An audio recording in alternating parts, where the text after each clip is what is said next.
Já o Tancredo Neves, o velho Tancredo Neves, dizia: o que é importante não é o fato, mas a sua versão.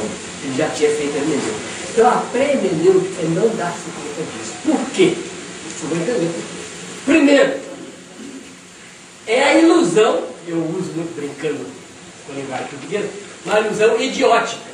Desseótica é ilusão idiótica. É a ilusão de que eu, de onde estou, eu aprendo totalmente a realidade. Essa é a ilusão que a gente tem. Cadeira, conheço a cadeira. Eu aprendo a cadeira, a sua cadeiridade. Aonde estaria o ângulo de observação? Um arquiteto vai dizer: não, a fórmula é bonita. Um especialista em posição postural diz: não, ela força a coluna. Aí começa as interpretações. É cadeira. Mas cadeira boa para a coluna, cadeira má para a coluna, cadeira que cansa, cadeira que descansa, porque ajuda. Tudo isso já é interpretação. E quem está nesse horizonte pré-hermenêutico não percebe. Pensa em cadeira só cadeira. Não há nenhum outro ângulo para ver cadeira, não sei a própria cadeiridade dela. Não é capaz de compreender que é possível. Primeira ilusão dele. Segunda ilusão. Por que ele pensa assim? Porque ele está dentro de uma tradição garantida por uma autoridade. Isso é muito importante também. Toda a sociedade antiga, ela é tradicional. O que significa ser tradicional? Não tem nenhuma conotação negativa, não. É simplesmente cultural isso. Tradicional significa que ela transmite, tradere é transmitir. Uma geração para outra, como um grande coletivo, um conjunto de costumes, de hábitos, de práticas, que as pessoas não discutem e seguem. O modo de vestir, o modo de cumprimentar, a disposição da vida, na roça, onde come, muitas vezes na cozinha, e o filho, o neto, o pentaneto, o pecaneto, vai. Então a sociedade tradicional dá a impressão de que eu simplesmente acolho na tradição anterior e eu passo para frente. Então é algo objetivo. É como se eu recebesse um saco de farinha e passasse para ser um saco de farinha. Saco de farinha, saco de farinha, saco de farinha, saco de farinha. O que mudou? Mudou nada. Saco de farinha, saco de farinha. Isso acontece muito na leitura da Bíblia. Bíblia falou o profeta, eu passo para o profeta. Falou Oséias, falou Oséias, falou Oséias, falou Oséias, falou Oséias, falou Oséias, falou Oséias, falou Oséias, falou Oséias, falou Oséias, e vai 1000 anos. Igualzinho, não mudou nada. Oséias. Isso é pré-hermenêutica. Eu tenho a ilusão de que a realidade é como um saco de farinha. Simplesmente eu passo. Porque a palavra tradição, sabe de onde que ela vem? Ela vem da ideia de herança.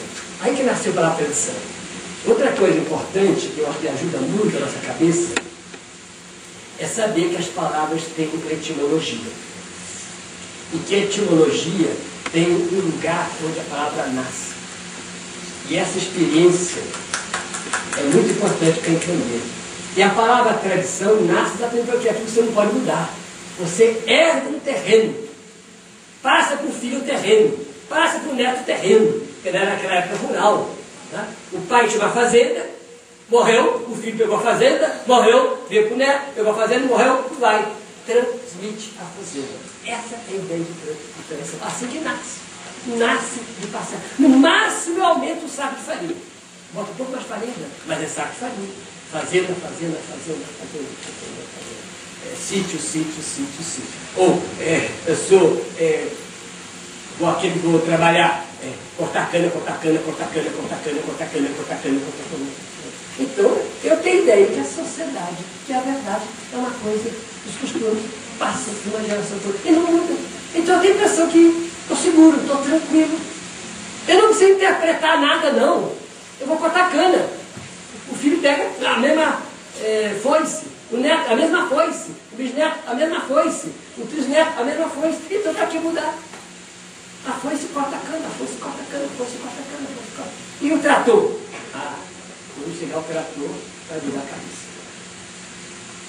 Enquanto a sociedade, ela, de fato, conseguia manter as suas tradições e tinha uma autoridade que mantinha, e eram 3 grandes autoridades que mantinham.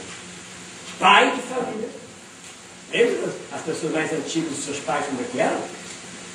Em certas casas, até lugar de sentar na mesa não tinha lugar. O pai sentado aqui, a mãe ali, os filhos conforme a ordem alfabética do nascimento, né? Direitinho, ficaram no seu direitinho. Tem o pai de família, o mestre da escola, professor. Mestre disse, aquela frase famosa, magister disse. E no mundo religioso, o padre, o pastor, conforme a religião. Mas na política brasileira era o coronel. Lembra os coronéis? Sai não sei o quê, Cavalcante, lá sei eu, essas famílias tradicionais, Sarney, etc. Os coronéis. O famoso voto de cabeça. É isso. Essa é a cidade tradicional. E assim ia de geração para geração. O filho do coronel, neto do coronel, bisneto. Cada coronel, lá em Belo Horizonte, na família dos Andrades, já estou na quinta ou sexta geração, desde a República, desde do Império. Até hoje estou na política. Andrada, Andradinha. Se botar o Ninha, Andradinha. Não sei quantos dias até agora. Desde aquele lá do tempo do Império, lá de Barbacena. É isso. Quem está nessa mentalidade tem a impressão que a verdade ela é mudável, existe nele mesmo, que passa de geração para geração e garantida por uma autoridade. E aí não muda nada. Esta pessoa não tem ideia que ao fazer isso, estamos interpretando, mas não nos damos conta. Mesmo ao passar um saco de farinha para o outro, há uma auto-interpretação. Porque um vai ver a farinha, já um tipo de pão diferente, vai ver a farinha como uma maneira de poder ganhar mais dinheiro, aí isso é diferente. Mas quem está dentro do segundo não percebe isso. Só vê o lado externo. Isso é muito importante, porque nós consideramos, muitas vezes, a escritura como um saco de farinha que a gente transmite de geração em geração, sem tocar nela. É uma mentalidade pré-hermenêutica, antes de Descartes, antes da modernidade, antes do trator, antes da Revolução Francesa, antes de Newton, antes de Galileu Galilei. Em última análise, por quê? Eu vou entender agora a raiz principal. A mais importante é o seguinte: porque o esquema que formou a cabeça da pessoa é o esquema da natureza. Porque eram pessoas que viviam, como o Rogério, muito metido na natureza. Isso é perigo. Muito metido na natureza. Ora, vocês já leram algum dia no jornal? O sol fez greve, não quis aparecer. A tal hora ele surge, a tal hora ele se põe. Vai variando aquele mínimozinho que ele varia, ele surge, se põe, Nenhum de vocês duvida que agora às 6 horas já começa a escurecer. Por quê? Não muda. Os movimentos astros continuam, desde que você nos conhece. Então é esse esquema que nos formou. A noite era escura, o dia era claro para trabalhar. No inverno trabalhava menos, porque o dia era menor. No verão podia trabalhar ou descansar mais, porque o dia era maior. Quem dizia isso para você? A natureza. Não era a sua escolha, não era a sua razão, não era a sua interpretação. Eu quero fazer férias no inverno. Não fazia. Férias no verão. Quem dizia isso para você? A natureza. Não era você que dizia isso. Era a natureza. Algo de fora. A natureza regia os nossos comportamentos. Ele disse que nós não dávamos conta. O sol, a lua, o clima, o frio, o quente. De tal maneira que há sociólogos que dizem que a diferença, por exemplo, do português e brasileiro é no calor. A diferença do brasileiro no Nordeste, no Sul, é porque aqui faz mais calor. Então é a natureza. Por que o nordestino é mais calmo? Porque faz calor. Então, interpretar por razão que é a natureza. Só a natureza, nada mais. Não entra nenhum outro elemento. Esse esquema é que formou a nossa cabeça. A partir desse esquema, interpretamos a relação sujeito-objeto, interpretamos a relação da tradição, das palavras.